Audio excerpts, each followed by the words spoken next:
আজকে আমরা দেখব ক্লোন স্ট্যাম্প টুলের ব্যবহার। প্রথমেই বলে রাখছি, আপনারা যারা আমার টিউটোরিয়ালটি প্রথম দেখছেন অবশ্যই সাবস্ক্রাইব করে পাশে থাকা বেল আইকনটিতে ক্লিক করে রাখবেন পরবর্তী ভিডিওর নোটিফিকেশন পাওয়ার জন্য। আর যারা অলরেডি সাবস্ক্রাইব করেছেন তাদেরকে অনেক অনেক ধন্যবাদ।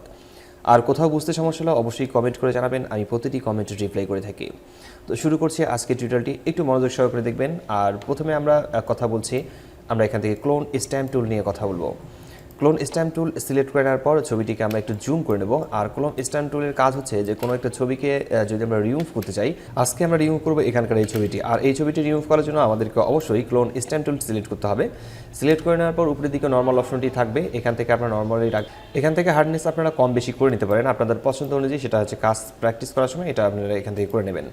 এরপর হচ্ছে মোড নিয়ে তো আমরা পরে কোনো এক সময় আমরা আলোচনা করবো, এবং মোড নিয়ে আলাদা একটা টিউটোরিয়ালই থাকবে। অপাসিটি এখান থেকে বাড়ানো এবং কমানোর কাজটি করা যাবে, ফ্লো এখান থেকে বাড়ানো এবং কমানোর কাজটি করা যাবে, এবং অ্যালাইন্স যে অপশনটি রয়েছে এখানে চেক মার্ক দেওয়া থাকবে, এই চেক মার্কটিকে এখান থেকে উঠিয়ে নেবেন। যেমন আমরা এই জায়গাটাতে কিবোর্ড থেকে অল্টার প্রেস করে ধরবো, আমাদের এখন কিন্তু পয়েন্টারের মুডটা চেঞ্জ হয়ে যাচ্ছে। আমরা অল্টার প্রেস করে ধরলাম, এই জায়গায় ক্লিক করব। ক্লিক করে নেওয়ার পর যদি আমরা এখানে নিয়ে আসি তাহলে দেখতে পাচ্ছেন যে এখানে একটু পরিবর্তন দেখা যাচ্ছে। ঠিক এভাবে আমরা এই জায়গাগুলোকে পরিবর্তন করে নিতে পারি, এবং হচ্ছে অপাসিটি এবং হচ্ছে ফ্লো এগুলো একটু কমিয়ে নিতে হবে, একটু কমিয়ে নেব। এবং হচ্ছে আমরা যে এই আমাদের ব্রাশটি রয়েছে এই ব্রাশটিকে বড় এবং ছোট করে নেওয়ার জন্য আমরা যে কাজটি করব, কিবোর্ডের সেকেন্ড ব্র্যাকেট যে বাটনগুলো রয়েছে সেখানে আমরা প্রেস করে এই ব্রাশের সাইজটাকে বড় এবং ছোট করে নিতে পারি। এবং এখান থেকে আমরা ফ্লো এবং হচ্ছে এখান থেকে অপাসিটি এটাকে আমরা একটু কমিয়ে রাখছি, এখান থেকে কমিয়ে রাখবো, কারণ হচ্ছে যে এই জায়গাগুলোকে আমি কপি করে নিচ্ছি, এখন এখানে বসিয়ে দিচ্ছি।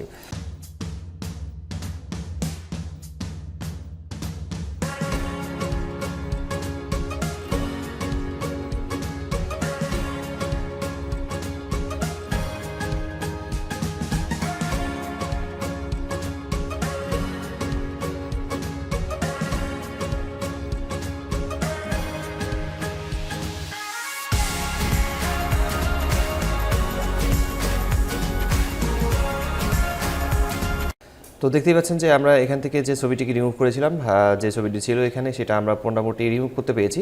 এভাবে মূলত আমরা ক্লোন টুলের কাজ করব। ক্লোন টুল ব্যবহার করে এভাবেই কোনো একটা জায়গাকে আমরা মূলত রিমুভ করতে পারবো।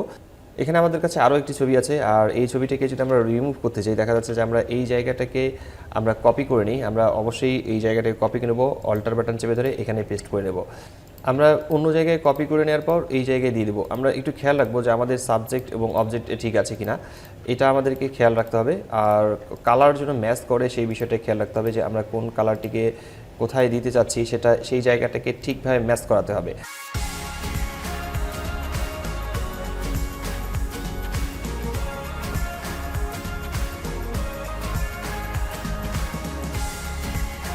আজকের টিউটোরিয়ালটি তাহলে আমি এখানে শেষ করছি। তো দেখা হচ্ছে পরবর্তীতে নতুন কোনো টিউটোরিয়ালে। ততক্ষণ পর্যন্ত সবাই ভালো থাকবেন, সুস্থ থাকবেন। ধন্যবাদ সবাইকে, খোদা হাফেজ।